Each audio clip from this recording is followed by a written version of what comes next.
सुन रहे हैं गीता के श्रीमद् भागवत गीता के 7वें अध्याय को। आज 7वां श्राद्ध कर रहे हैं। कहा जाता है, शास्त्रों में कहा गया है कि श्राद्ध के समय गीता का 7वां अध्याय सुनने से पितरों को मोक्ष प्राप्त होता है। चाहे पितृ किसी भी नरक में या किसी भी दुख में हो, लेकिन गीता का 7वां अध्याय सुनाने से उन्हें मोक्ष की प्राप्ति होती है और हमें पुण्य मिलता है। गीता का इतना अधिक महत्व है कि गीता के 7वें अध्याय को सुन के और उसका संकल्प करने से पुण्य अपने पितरों को अर्पित करें और उस जल से तर्पण करें। तो संपूर्ण विधि आपको मैं आज इस वीडियो में बताऊंगी कि जल कौन सा लेना है, जल के अंदर कौन कौन सी सामग्री रखनी है, कैसे आपको गीता का 7वां अध्याय सुनना है, पढ़ना है और संकल्प कैसे करना है, और किस विधि से वह जल अपने पितरों को अर्पित करना है और पुण्य अपने पितरों को अर्पित करना है। ये संपूर्ण विधान आपको इस छोटी सी वीडियो के माध्यम से बताऊंगी। आपसे निवेदन है कि ये पावन पुनीत श्रीमद् भागवत गीता के अध्याय का वीडियो है, तो कृपया इसे वीडियो को लाइक कर दें और सब्सक्राइब भी कर ले और कमेंट बॉक्स में लिखिए जय पितृभ्य देवाय नमः, जय श्री कृष्ण। श्री कृष्ण भगवान आपके पितरों को अवश्य ही मोक्ष प्रदान करेंगे और उन्हें तृप्त भी करेंगे। तो चलिए फिर प्रारंभ करते हैं। चलिए अब बताते हैं कि आपको गीता का ये 7वां अध्याय सुनने से पहले क्या क्या करना है, लोटे के अंदर क्या सामग्री रखनी है। फिर हम आज का अध्याय प्रारंभ करते हैं और लास्ट में आपको ये भी बताएंगे कि श्रीमद् भागवत गीता का ये 7वां अध्याय शास्त्रों के अनुसार इतना कल्याणकारी क्यों है कि आपके पितरों को निश्चित रूप से तृप्ति और मुक्ति का कारण बनता है। ये अध्याय यूँ तो आपको प्रतिदिन अर्थात 16 दिन सुनना चाहिए। 16 दिन अगर आप सुनते हैं तो निश्चित मान लीजिए कि पूरे वर्ष आपके जीवन में कोई संकट नहीं आएगा। अब जितने दिन निकल गए हैं वह निकल गए, जो बचे हैं उनमें अगर आप प्रतिदिन सुनते हैं और जल अर्पित करते हैं तो भगवान को तो आपने जीवन के जो संकट है उनका नाश हो ही जाएगा, लेकिन आपके पितरों के जीवन में भी जो संकट है उनका भी नाश हो जाएगा। और आपके जीवन में आपके जो पितर है वो आपके जीवन में महत्वपूर्ण स्थान रखते हैं, आपके सुख दुख का कारण होते हैं। तो जब दुख आते हैं तो उनके सुख दुख का कारण आप ही होते हैं। एक बात ध्यान से सुने, आपके जीवन में सुख का सबसे बड़ा स्रोत भी वही है। अगर कोई आपकी रक्षा करता है परेशानियों में, मुसीबतों में, बुरी नज़र से, बुराइयों से, बुरी शक्तियों से, तो सबसे पहले आपके पितृ होते हैं। और जब आप दुखी होते हैं, जब आपके मन में पीड़ा होती है, आपकी रक्षा कोई नहीं करता, तब भी आपकी रक्षा करने स्वयं पितृ ही आते हैं। लेकिन वह रक्षा क्यों नहीं करते? क्योंकि आपने उनको उतना सामर्थ्यवान ही नहीं बनाया, उनका तर्पण नहीं किया, उनको जल अर्पित नहीं किया। इस कारण वह कमज़ोर हो चुके हैं, उनकी शक्तियाँ थोड़ी क्षीण हो चुकी है। इसलिए उनकी शक्तियों को प्रभावी बनाने के लिए गीता का 7वां अध्याय आपको सुनना चाहिए और जल अर्पित अपने पितरों को करना चाहिए। तो चलिए फिर आज का 7वां अध्याय प्रारंभ करते हैं। इसके लिए आपको स्वच्छ वस्त्र धारण करके एक लोटा लीजिए, तांबे या पीतल का। उसमें पहले गंगा जल भरिए, उसके बाद में उसमें एक तुलसी पत्ता डालिए, उसमें तुलसी का पत्ते के साथ थोड़े से काले तिल डालिए, कुशा मिला लीजिए तो उत्तम है। कुशा लीजिए, सफ़ेद फूल डाल लीजिए, अगर सफ़ेद चंदन भी हो तो वह भी डाल सकते हैं। ये सारी सामग्री लोटे में डालिए और लोटे को अपने हाथ में उठा के एक आसन बिछाइए। दक्षिण मुख होकर अर्थात दक्षिण की ओर अपना मुख करके आसन लगा के बैठ जाइए। लोटे को रखिए सामने और अब आप गीता के 7वें अध्याय का श्रवण कीजिए। गीता का 7वां अध्याय सुनने के बाद आपको आगे की विधि बताएंगे कि आपको वह जल पितरों को कैसे अर्पित करना है जो उससे आपका पुण्य प्राप्त हो। तो पहले हम अध्याय सुनते हैं, उसके बाद ही हम आपको बताएंगे। बोलिए श्री कृष्ण भगवान की जय। हे पार्थ, अनन्य प्रेम से मुझ में आसक्त चित्त या अनन्य भाव से मेरे परायण होकर योग में लगा हुआ तू जिस प्रकार से संपूर्ण विभूति, बल, ऐश्वर्य आदि गुणों से युक्त अपने आत्म रूप मुझ में संचय रहित जानेगा, उसको सुन। भगवान श्री विष्णु कहते हैं कि हे अर्जुन, तुम्हारा मेरे प्रति जो अनन्य प्रेम है, अनन्य विश्वास है और भाव है, ये बड़ा ही अद्भुत है। हे अर्जुन, मैं तुम्हारे इस प्रेम भक्ति और मेरे प्रति जो तुम्हारी निष्ठा है, इसी के लिए मैं तुम्हें बस ये बताता हूँ कि जिससे कि तुम मेरा सही रूप जान पाओगे। भगवान कृष्ण कहते हैं कि अर्जुन, मैं तेरे लिए विज्ञान सहित तत्व ज्ञान को संपूर्णतः कहूँगा, जिसको जानकर संसार में फिर और कुछ भी जानने योग्य शेष नहीं बचेगा। हे अर्जुन, इस संसार में जो तत्व ज्ञान है ना, उसको मैं विज्ञान सहित पूर्ण रूप से तुझे बताता हूँ, और उसको जान लेने के बाद इस संसार में तुम्हारे पास जानने के लिए कुछ भी शेष नहीं रहेगा। अर्थात आप संसार का पूर्ण यानी संपूर्ण ज्ञान ग्रहण कर लोगे। फिर भगवान कहते हैं कि हजारों मनुष्य में कोई एक मेरी प्राप्ति के लिए यत्न करता है, कि मनुष्य हजारों है पर सभी लोग मुझे प्राप्त करना ही नहीं चाहते, अर्थात भगवान वासुदेव को नहीं प्राप्त करना चाहते। सब लोग भगवान की भक्ति नहीं करते। वो कहते हैं कि कोई एक ही है जो मुझे प्राप्त करने के लिए यत्न करता है, जो मुझे पाना चाहता है और उसके लिए मेहनत भी करता है और अच्छे कर्म भी करता है। ऐसे योगियों में जो मुझे पाने का यत्न करते हैं, उनमें भी कोई एक ही है जो मेरे परायण होकर मुझको तत्व से अर्थात यथार्थ रूप से जानता है। हजारों में कोई एक पाना चाहता है और उस पाने चाहने वाले को बहुत कम लोग हैं। उसमें भी कोई एक ऐसा ही बिरला होता है जो मुझे यथार्थ रूप से जान पाता है या समझ पाता है। हे अर्जुन, पृथ्वी, जल, अग्नि, वायु, आकाश, मन, बुद्धि और अहंकार, इस प्रकार ये 8 प्रकार से विभाजित मेरी प्रकृति है। ये जो प्रकृति है ये 8 प्रकार से विभाजित हो चुकी है। ये 8 प्रकार के भेदों वाली को तो अपरा अर्थात मेरी जड़ प्रकृति है। और हे महाबाहु, इससे दूसरी ओर जिसे यह संपूर्ण जगत धारण किया जाता है, मेरे जीव रूपा अर्थात परा चेतन प्रकृति जान। अर्जुन, तू ऐसा समझ कि संपूर्ण भूत इन दोनों प्रकृतियों से ही उत्पन्न होने वाले हैं। ये 2 प्रकृतियां हैं और जितने भी जीव है ये केवल इन दोनों से ही उत्पन्न होने वाले हैं। और मैं संपूर्ण जगत का प्रभाव एवं प्रलय हूँ, अर्थात जगत का मूल कारण हूँ मैं। और मैं जो स्वयं हूँ ना, वही संसार, पूरे संसार का, इस पूरे जीवात्मा का, इस पूरे भूमंडल का और इस त्रिलोकी का प्रभाव अर्थात मूल कारण हूँ। मेरे से ही ये उत्पन्न हुई है, मेरे द्वारा ही ये पालित है और मैं ही इसकी प्रलय करता हूँ। हे धनंजय, मुझे भिन्न कोई दूसरा भी परम कारण है ही नहीं। केवल मैं ही हूँ जिसके कारण ये सृष्टि उत्पन्न हुई है, सृष्टि चलती है और सृष्टि का विनाश होता है। मेरे अलावा और कोई कारण है ही नहीं, कोई दूसरा नहीं है। यह संपूर्ण जगत सूत्र में मणियों के रूप में सदृश मुझ में ही गुथा हुआ है। ये जो पूरा संसार है ये केवल मुझ में ही समाहित है, भगवान वासुदेव में ही समाहित है। हे अर्जुन, मैं जल में रस हूँ। भगवान कहते हैं कि ये जल जो आप पीते हैं उसमें जो रस आता है वो भगवान वासुदेव है। चंद्रमा और सूर्य में प्रकाश हूँ। चंद्रमा और सूर्य जो प्रकाश देते हैं, चमकते हैं, रोशनी देते हैं, वह स्वयं भगवान वासुदेव ही है। संपूर्ण वेदों में जिस ओंकार की पूजा की जाती है वो ओंकार भी मैं ही हूँ। आकाश में शब्द जो है वह भी भगवान वासुदेव है। और पुरुषों में जो पुरुष तत्व है वह पुरुष तत्व के रूप में भी स्वयं वासुदेव ही विराजमान है। भगवान आगे कहते हैं कि हे अर्जुन, मैं पृथ्वी के पवित्र गंध और अग्नि में तेज हूँ। पृथ्वी में जो गंध अर्थात सुगंध आती है ना, वह गंध भगवान वासुदेव के कारण ही आती है। और अग्नि में जो तेज है जिसके कारण वह जलती है, तपिश पैदा करती है, वह तेज भी स्वयं वासुदेव ही है। तथा संपूर्ण भूतों में उनका जीवन है। जितने भी प्राणी समुदाय हैं इस भूमंडल पर, उन सभी का जो जीवन है वह भी वासुदेव ही है। और जो तपस्वी तप करते हैं ना, उनका तप भी भगवान नारायण ही है। हे अर्जुन, तू संपूर्ण भूतों का सनातन बीज मुझको ही जान। कहते हैं कि अर्जुन, इस पृथ्वी पर, इस भूमंडल पर, इस ब्रह्मांड में जितने भी जीव उत्पन्न होते हैं ना, वह केवल मुझसे ही उत्पन्न होते हैं।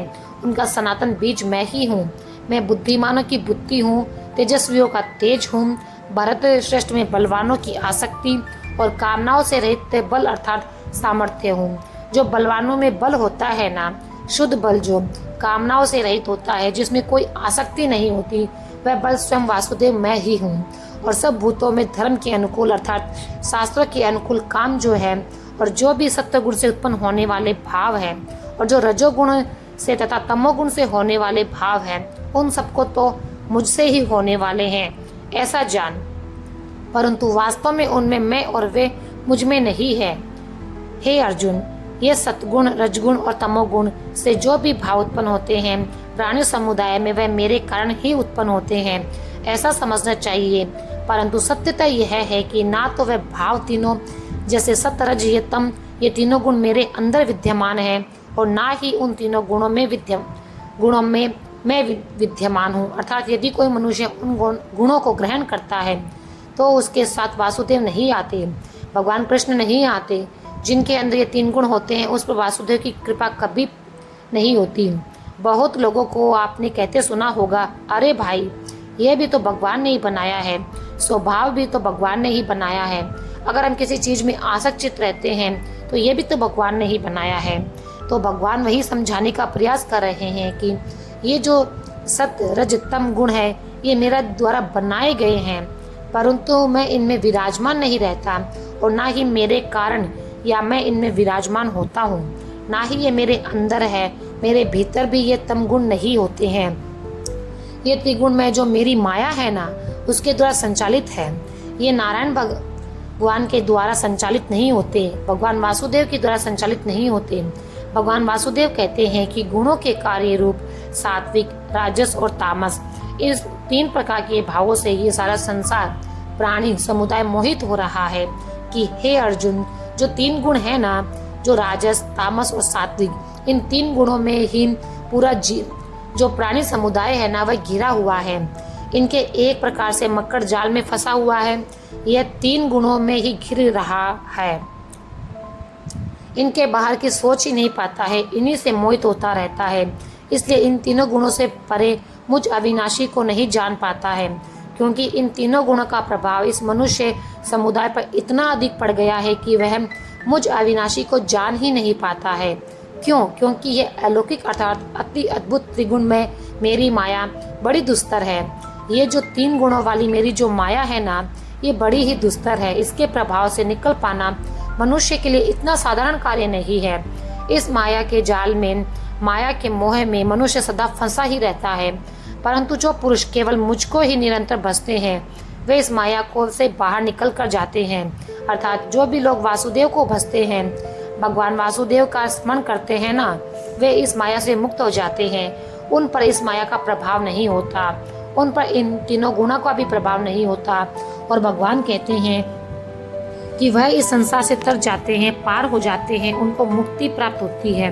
माया के द्वारा जिनका ज्ञान हरा जा चुका है, ऐसे असुर स्वभाव को धारण किए हुए मनुष्यों में नीच दूषित कर्म करने वाले मूढ़ लोग मुझको नहीं बचते। वे हे अर्जुन, इस माया में जिन जिन लोगों का ज्ञान हर लिया है, अर्थात इस माया के प्रभाव से जो तम रज गुण के अंदर डूब चुके हैं, जिनका ज्ञान काम नहीं करता, ऐसे जो लोग हैं वे असुर स्वभाव के होते हैं। जैसे असुरों का स्वभाव है, ऐसे जो जीव है वह नीच मनुष्य की श्रेणी में आते हैं और दूषित कर्म करने वाले होते हैं। और ऐसे लोग मुझे कभी नहीं बसते, मेरा स्मरण नहीं करते। हे भारतवंशियों में श्रेष्ठ अर्जुन, उत्तम कर्म करने वाले अर्थ या अर्थार्थी या जिज्ञासु और ज्ञानी, ऐसे 4 प्रकार के भक्तजन मुझको भजते हैं। भगवान ने अपने भक्तों की एक प्रकार से विशेषता बताई है। वे कहते हैं कि जिज्ञासु और ज्ञानी ये 4 प्रकार के जो हैं, जो मुझे भजते हैं, उनमें भी नित्य मुझ में ही भाव है स्थित है। अनन्य प्रेम भक्ति वाला ज्ञानी भक्त ही अति उत्तम है, क्योंकि मुझको तत्व से जानने वाले ज्ञानी को मैं अत्यंत प्रिय हूँ और वह ज्ञानी ही मुझ में बड़ा प्रिय है। ये सभी उद्धार है, परंतु ज्ञानी तो साक्षात मेरा स्वरूप ही है, ऐसा मेरा मत है। क्योंकि वह मदगग मन बुद्धि वाला ज्ञानी भक्त अति उत्तम गति स्वरूप में ही मुझ में अच्छी प्रकार से स्थित रहता है।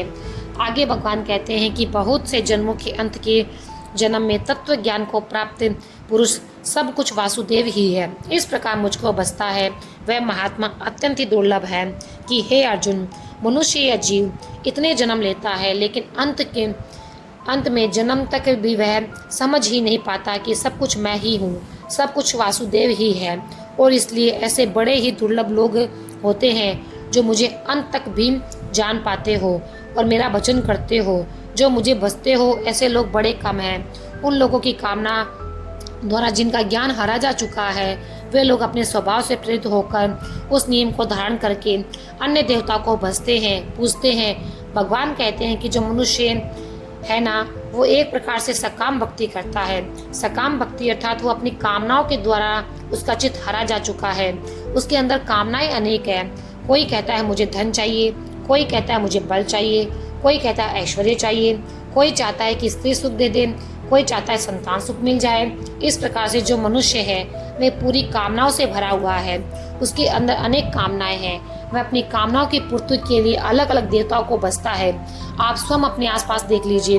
कोई कहता है प्रभु मेरे बेटे की शादी करवा दो, उसके लिए अनेक उपाय करता है। कोई कहता है मेरी शादी करवा दो, कोई कहता है मुझे धन दे दो, कोई कहता है मेरे पुत्र को पास करा दो, उसकी नौकरी लगवा दो, भगवान ये काम कर दो, भगवान ये काम कर दो, मैं ये करूँगा, मैं वो करूँगा।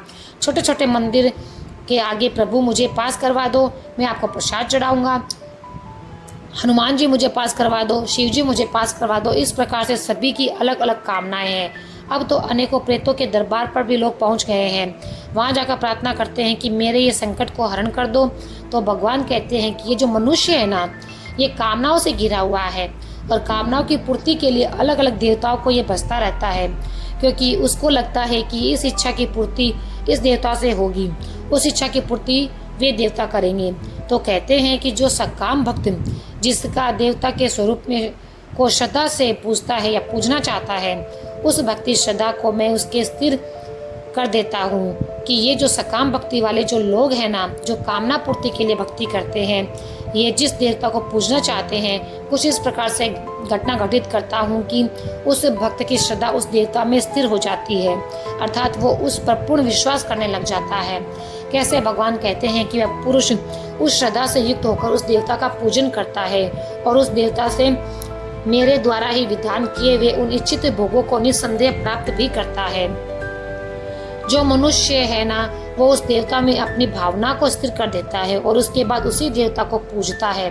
वह जब तक पूजता है तो वह जान पाता है ना, उसे मैं प्रदान करता हूँ। वस्तुतः तो भगवान वासुदेव के द्वारा ही विधान की हुई होती है, भगवान वासुदेव के द्वारा ही दी हुई होती है, परंतु उन इच्छित भोगों को वह उस देवता के माध्यम से प्राप्त करता है, अतः उसकी श्रद्धा उस देवता में अधिक हो जाती है। फिर आगे भगवान कहते हैं कि भाई वो आया ही उस देवता के दरबार पर है, तो मैं क्या बताऊं उसको कि मुझे भजो और मेरे से सब कुछ होगा।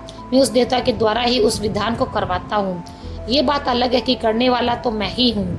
अब क्योंकि उस इच्छा की पूर्ति, उस भोग की पूर्ति उस देवता के द्वारा की गई है, अतः उस मनुष्य का वह विश्वास और अधिक दृढ़ हो जाए उस देवता में, तब मैं उसी के द्वारा वह कार्य करवाता हूँ। भगवान कहते हैं परंतु उन अल्प बुद्धि वालों का वह फल नाशवान होता है तथा वे देवताओं को पूजने वाले देवताओं को ही प्राप्त होते हैं। कि हे अर्जुन, ये जो लोग हैं ना, जो सकाम अपने काम के लिए भक्ति करते हैं, कामनाओं की पूर्ति के लिए भक्ति करते हैं, उससे जो फल प्राप्त होता है ना, वो आपने किसी इच्छा की पूर्ति के लिए भक्ति करी, आपकी वो इच्छा पूरी हो गई, वो नाशवान है, अर्थात वो आज नहीं तो कल नष्ट हो जाएगा, नाश होना ही है। उसका धन चाहता है कोई, आज नहीं तो कल धन नष्ट होगा।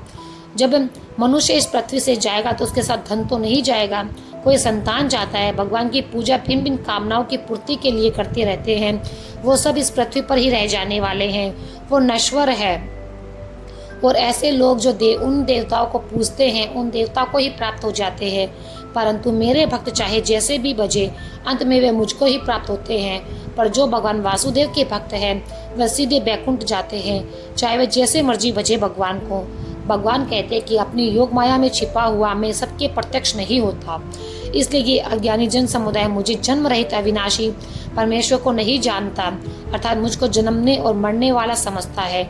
ये जो मैंने योग माया बनाई है ना, त्रिगुणमय योग माया में, इस योग माया के द्वारा छिपा रहता हूँ, लोगों को दिखाई नहीं देता, इसलिए लोग मुझे समझ ही नहीं पाते हैं। और ये जो अज्ञानी जन समुदाय है ना, ये क्या सोचता है कि मैं भी जन्म लेता हूँ, फिर मृत्यु को प्राप्त होता हूँ, फिर पुनः जन्म लेता हूँ, तो ये मुझ में ही जन्मने और मरने वाला साधारण व्यक्ति ही समझते हैं।